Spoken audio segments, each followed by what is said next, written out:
আসসালামু আলাইকুম।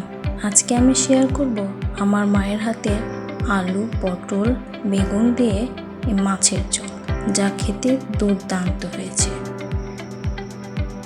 তো প্রথমে এখানে আলু, বেগুন, পটল, পেঁয়াজ, কাঁচামরিচ, ধনেপাতা সব কিছু কেটে নেওয়া হয়েছে।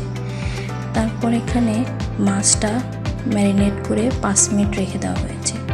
এরপর চুলায় একটা প্যান বসিয়ে সামান্য পরিমাণ তেল দিয়ে একে একে সব মাছ দিয়ে হালকা করে এপিট ওপিট করে ভেজে নিতে হবে।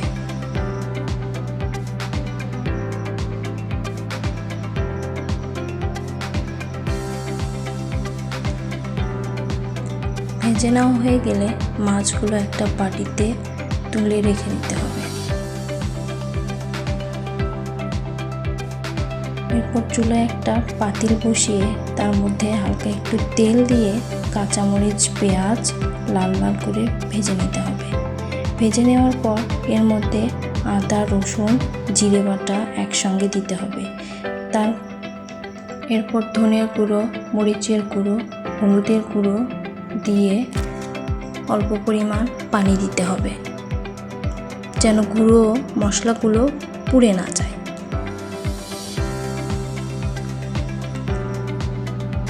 এরপর এর মতো একটা তেজপাতা, পরিমাণ মতো লবণ দিতে হবে।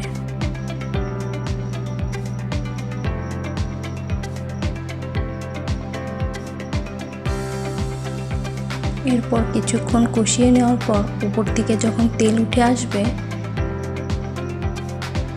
তার মধ্যে আলু এবং পটল দিয়ে কষিয়ে নিতে হবে।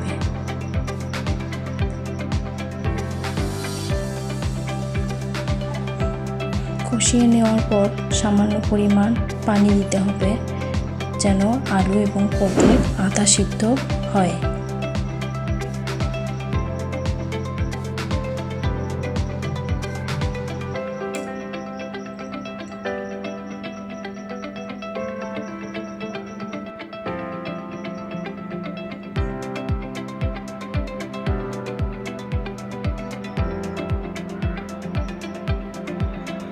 আলু পটল যখন কষানো হবে তখন এর মধ্যে বেগুন দিয়ে কিছুক্ষণ আবার কষিয়ে নিতে হবে।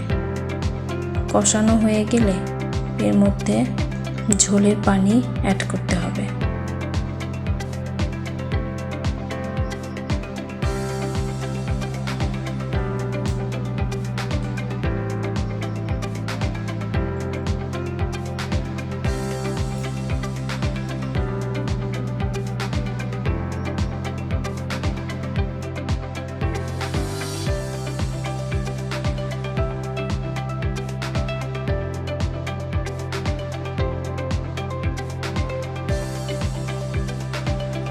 ঝোলের পানি যখন ফুটে আসবে এর মধ্যে ভেজে রাখা সব মাছ দিয়ে দিতে হবে।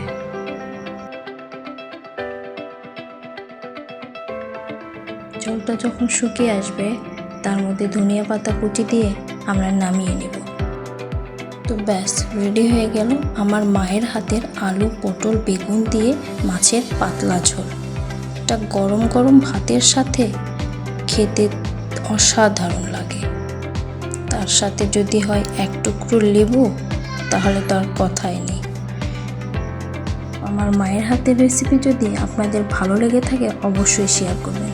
ধন্যবাদ।